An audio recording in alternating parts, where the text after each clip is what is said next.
guys, welcome to Solve My Math Homework. We are the YouTube channel that only solves the math problems our subscribers send in. So what's come in today is a quadratic function, and I love this one because we don't get a lot that for some reason when people send in homework problems or whatever they send in, there's no answer choices. So I think this came off a study guide, and I love that there are answers because we can use the answers to our advantage and we can do some test taking strategies.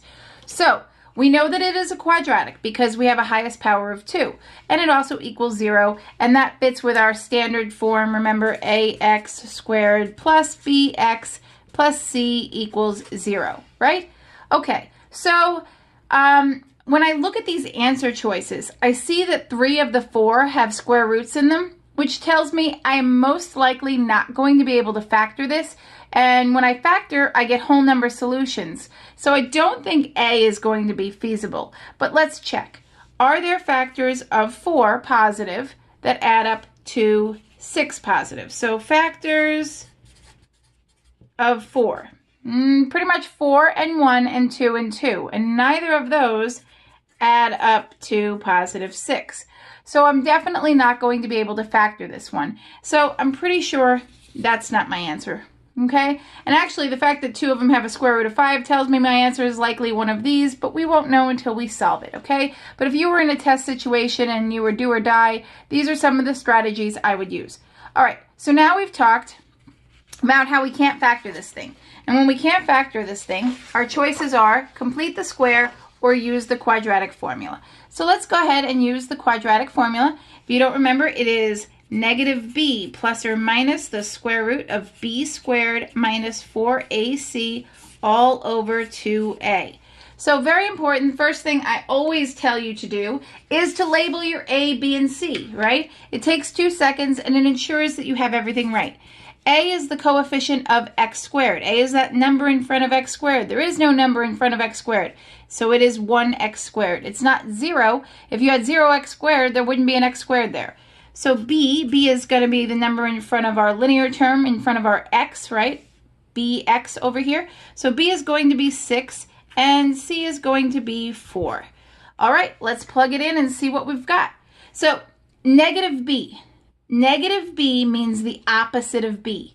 Sometimes I see people say, oh, b is already negative, so I can keep it negative. No, this means the opposite of b. If b were negative, I would make it positive. Since b is already positive, I'm going to make it negative. So negative 6 plus or minus the square root of, let's see, b squared. So 36 minus 4 times a is 1 times c is 4 all over 2 times 1. So far, so good, right? All right, we're going to really baby step this. So this is negative 6 plus or minus square root 36 minus 16, right? If we come over here, this is square root of 36 minus 16. So this is going to be 20 all over 2. All right. Side note, we have this square root of 20. None of our answers had a square root of 20. And in fact, you can't leave a square root of 20 because it has perfect square factors. So remember, when we break down a perfect square, okay, if it has, or not a perfect square, I'm sorry, when we break down a number under the square root, if it has perfect square factors, it's not simplified. So you want to find the biggest perfect square that goes into 20, and that's going to be 4. So square root of 4, square root of 5. So if I took the square root of 4 times the square root of 5, I would get the square root of 20. So these are equivalent statements. How does this one help me? Because the square root of 4 is a whole number to rad 5. So this guy right here is going to replace this. So this becomes negative 6 plus or minus 2 square root of 5 all over 2. All right, now this is another thing that crosses people up. When you have terms, right? These are plus and minus signs here, so that means you have terms. You can only take out a common factor or simplify if it is a common factor of all 3. So 2 definitely goes into 2, and it goes into negative 6. So 2 goes into 2 once, goes into this 2 once, goes into this 2, this negative 6, negative 3 times, right? Negative 6 divided by 2 is negative 3. 2 divided by 2 is 1. So we are going to rewrite this, and I'm going to move up my work here. We're going to rewrite this now as negative 3 plus or minus, we don't need the 1 anymore, the square root of 5.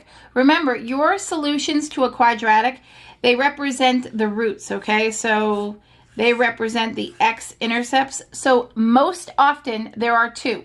This represents 2 solutions. It represents negative 3 plus square root of 5 and negative 3 minus the square root of 5.